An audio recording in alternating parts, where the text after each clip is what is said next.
ऐसा बताओ क्या कुटिया में कुछ खाने के लिए रखा है कि नहीं? महाराज कहते विद्वानी ने कुटिया के अंदर गई, कुछ नहीं रखा है महाराज, खाली केले रखे हैं। महाराज जाओ बाजार से तब तक कुछ ले आओ, सुंदर सुंदर व्यंजन ले आओ, क्योंकि मेरा कन्हैया की माखन मिश्री खाने वाला है। जाओ सुंदर सुंदर मेवा इत्यादि ले आना। आदि विदुर काका बाजार की ओर निकल गए, इधर मेरे कन्हैया कुटिया की ओर निकल गए। इधर महाराज विदुरानी स्नान कर रही थी, चौका इत्यादि लगाया, लेपन किया, कुटिया में स्नान करने लगी। तब तक मेरे महाराज द्वारकाधीश पहुंच गए, कुंडी को खटखटाया, काकी काकी कुंडी खोलो खोलो। महाराज विदुरानी उसमें स्नान कर रही थी। विदुरानी ने कहा कौन है? मेरे कन्हैया ने कहा काकी मैं हूँ तुम्हारा कन्हैया। अरे कन्हैया, आज विदुरानी स्नान कर रही थी, वस्त्रों को उल्टा सीधा लपेट लिया और जाकर कुंडी को खोल दिया। जैसे ही मेरे कन्हैया को देखा, विदुरानी तो प्रेम में डूब गई। आज महाराज विदुरानी प्रेम में डूब गई, बैठने के लिए पाटा दे दिया, आओ आओ कन्हैया बैठो आकर। आज महाराज पाटा डाल दिया, वो भी डाल दिया उल्टा, उल्टे पाटे पे मेरे द्वारकाधीश वो बैठ गए। महाराज जैसे ही द्वारकाधीश बैठ गए उल्टे पाटे पे, कहते हैं मेरे कन्हैया ने कहा कि काका कहाँ गए? विदुरानी ने कहा अरे कन्हैया अभी भी बाजार को गए हैं, तुम्हारे लिए सुंदर सुंदर व्यंजन लेने के लिए थोड़ी देर बैठो, अभी सुंदर सुंदर व्यंजन लेने गए, आ जाएंगे तो सुंदर सुंदर व्यंजन खाना। कन्हैया ने कहा काकी मुझे भूख लगी है, काकी मुझे भूख लगी, कुछ खाने को हो तो दो। विदुरानी ने कहा कन्हैया अभी कुटिया में कुछ नहीं रखा है, काका आ रहे होंगे तब खाने को मिल जाएगा, खा लेना। लेकिन कन्हैया ने कहा नहीं काकी मुझे भूख लगी है, काकी मुझे भूख लगी है, कुछ खाने को दो। महाराज आज कन्हैया बार बार कह रहे भूख लगी। विदुरानी ने कहा कन्हैया कुटिया में तो कुछ नहीं रखा, यदि कुछ खाना चाहते तो केले रखे, क्या तुम खाओगे? महाराज कन्हैया ने कहा काकी ले आओ, मैं केले खा लूंगा। विदुरानी ने कहा कन्हैया केले मत लाओ, जुकाम हो जाएगा।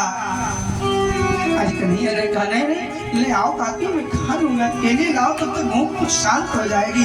महाराज प्रेम में विदुरानी कुटिया के अंदर गई और केले ले आई और कन्हैया को छील छील कर देने लगी। और जरा प्रेम देखो कैसा प्रेम है विदुरानी का।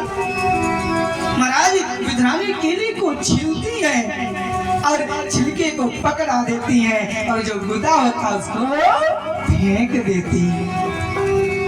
अब बताओ महाराज केले के छिलकों को भी कन्हैया बड़ी प्रेम से खा रहे हैं। विदुरानी ने कहा कन्हैया कैसे केले लग रहे हैं? कन्हैया ने कहा कि बड़ा आनंद आ रहा है, बड़े सुंदर लग रहे, बड़े स्वादिष्ट लग रहे हैं।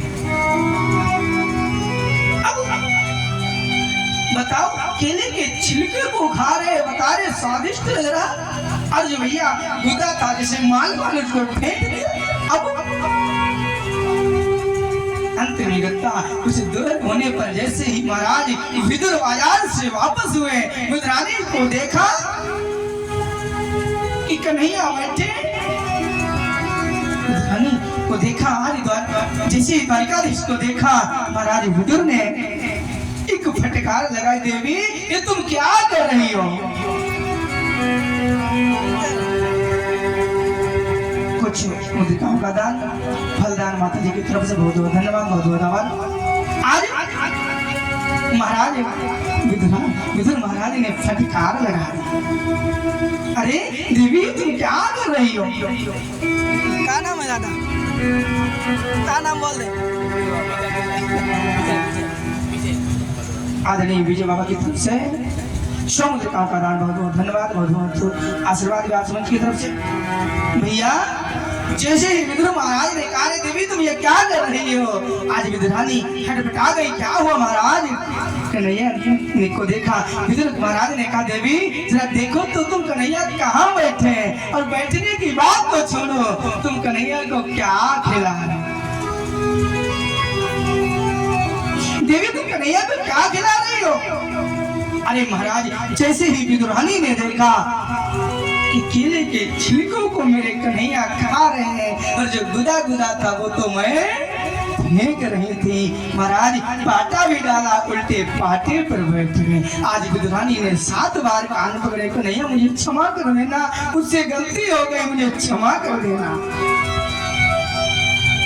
मेरे द्वारकाधीश ने कहा, अरे काकी, कभी माँ से गलती नहीं होती, वो तो माँ अपने पुत्र के प्रेम में डूब जाती है, माँ से गलती नहीं। कहते हैं विदुर काका जो बाजार से सुंदर सुंदर व्यंजन लाए थे, आज व्यंजनों को खवाया। कन्हैया ने कहा, काका एक बात बताऊं? विदुर काका ने कहा, हाँ बताओ कन्हैया, क्या कहना चाहते हो? आज मेरे कन्हैया ने कहा, काका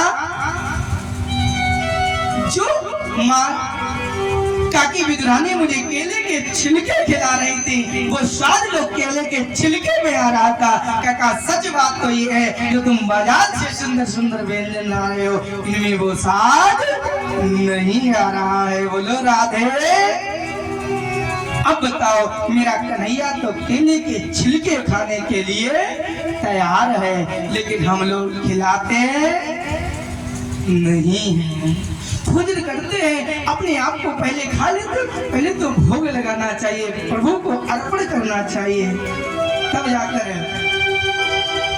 निवेदन करने के बाद स्वयं ग्रहण करना चाहिए। हम लोग भोजन में भोग क्या क्यों लगाते? भोग लगाने के बाद वो प्रसाद बन जाता है। प्रसाद का अर्थ होता है पाशे प्रभु, सासे साक्षात और दासे दर्शन। प्रसाद का अर्थ होता है प्रभु के साक्षात दर्शन, इसीलिए प्रसाद का परित्याग नहीं करना चाहिए। इधर विदुर महाराज ने कहा, प्रभु मुझे क्षमा कर देना, जो विदुरानी से गलती उसे मैं क्षमा मांगता हूँ। आज मेरे कन्हैया ने कहा, मेरे काका कोई गलती हुई नहीं तो मैं क्षमा क्यों करूँ, किसी बात की क्षमा दूं? अंत में बता सुंदर सुंदर उपदेश हुए विदुर और द्वारिकाधीश में। आज विदुर ने हाथ जोड़ लिए, महाराज अब तो मैं महामंत्री नहीं रहा, मैं अब क्या करूं? आज द्वारिकाधीश ने कहा, विदुर अब तुम हस्तिनापुर को छोड़ दो, जाओ कहीं सत्संग करो, जाकर तीर्थ यात्रा करो, क्योंकि अब हस्तिनापुर में युद्ध होगा, क्योंकि बचने वाला नहीं है। उसी समय महाराज विदुर चल पड़े। कन्हैया से कहा, विदुर महाराज ने, कन्हैया मैं कहाँ जाऊं? मेरे द्वारिकाधीश ने कहा, काका विदुर तुम जाओ मैत्री मुनि के पास में और उन्हीं से सत्संग करना। आज विदुर जी महाराज चल पड़े और मैत्री मुनि के पास में पहुंच गए। मैत्री मुनि और विदुर संवाद यहीं से प्रारंभ हो जाता है। कथा तो परीक्षित सुखदेव की चल रही, लेकिन मैत्री विदुर संवाद यहीं से जुड़ जाता है। अब यहाँ से कथा मैत्री और विदुर की भी प्रारंभ हो जाती है, क्योंकि मैत्री मुनि के आश्रम में सत्संग होता है। विदुर महाराज पहुंच गए। विदुर महाराज ने जाकर मैत्री मुनि को देखा, मैत्री मुनि ने विदुर को देखा, जाकर दौड़ते दौड़ते दोनों ने आपस में गले में लगा लिया। आओ आओ महाराज, कैसे आना होगा? दोनों ने भव्य स्वागत किया। आज मैत्री मुनि ने कहा, बताओ कैसे आना हुआ? विदुर महाराज ने कहा, मैं सत्संग की इच्छा से आया हूँ, महाराज मुझे कोई सत्संग कराओ। मैत्री मुनि ने कहा, पूछो तुम्हें क्या पूछना है? भैया वही बात आ गई। आज विदुर महाराज ने पूछ दिया, महाराज इस संसार क्या है? संसार क्या है? कहते भैया